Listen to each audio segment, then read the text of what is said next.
संत की सच्ची घटना सुनिए। वे एक बार वृंदावन गए। वहां कुछ दिन घूमे फिरे, दर्शन किए। जब वापस लौटने का मन किया तो सोचा भगवान को भोग लगाकर कुछ प्रसाद लेता चलूं। संत ने रामदाने के कुछ लड्डू खरीदे, मंदिर गए, प्रसाद चढ़ाया और आश्रम में आकर सो गए। सुबह ट्रेन पकड़नी थी। अगले दिन ट्रेन से चले। सुबह वृंदावन से चली ट्रेन को मुगलसराय स्टेशन तक आने में शाम हो गई। संत ने सोचा कि अभी पटना तक जाने में 3-4 घंटे और लगेंगे। भूख लग रही है। मुगलसराय में ट्रेन आधे घंटे रुकती है। चलो हाथ पैर धोकर संध्या वंदन करके कुछ पा लिया जाए। संत ने हाथ पैर धोया और लड्डू खाने के लिए डिब्बा खोला। उन्होंने देखा लड्डू में छींटे लगे हुए थे। उन्होंने छींटों को हटाकर 1-2 लड्डू खा ली। बाकी बचे लड्डू प्रसाद बांट दूंगा ये सोचकर छोड़ दिए। पर कहते हैं ना, संत हृदय नवनीत समाना। बेचारे को लड्डुओं से अधिक उन छींटों की चिंता सताने लगी। सोचने लगे कि ये छींटे वृंदावन से इस मिठाई के डिब्बे में आए हैं। बेचारे इतनी दूर तक ट्रेन में मुगलसराय तक आ गए। कितने भाग्यशाली थे। इनका जन्म वृंदावन में हुआ था।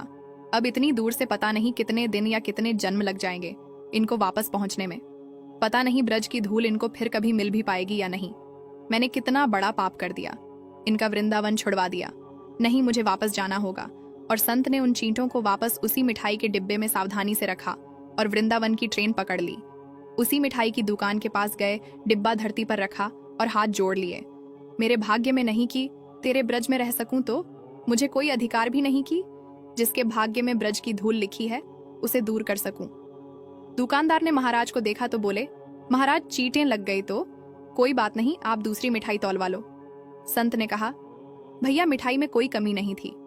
इन हाथों से पाप होते होते रह गया, उसी का प्रायश्चित कर रहा हूं। दुकानदार ने जब सारी बात जानी तो उस संत के पैरों के पास बैठ गया और भावुक हो गया। इधर दुकानदार रो रहा था और उधर संत की आंखें गीली हो रही थीं। बात भाव की है, बात उस निर्मल मन की है, बात ब्रज की है, बात मेरे वृंदावन की है, बात मेरे नटवर नागर और उनकी राधा रानी की है, बात मेरे कृष्ण की राजधानी की है। बूझो तो बहुत कुछ है, नहीं तो बस पागलपन है। बस एक कहानी, घर से जब भी बाहर जाए तो घर में विराजमान अपने प्रभु से जरूर मिलकर जाएं, और जब लौट कर आए तो उनसे जरूर मिले, क्योंकि उनको भी आपके घर लौटने का इंतजार रहता है। घर में यह नियम बनाइए कि जब भी आप घर से बाहर निकले तो घर में मंदिर के पास 2 घड़ी खड़े रहकर कहें, प्रभु चलिए, आपको साथ में रहना है। ऐसा बोलकर ही घर से निकले, क्योंकि आप भले ही लाखों की घड़ी हाथ में क्यों ना पहने हो, पर समय तो प्रभु के ही हाथ में है ना। जय श्री राधे कृष्ण।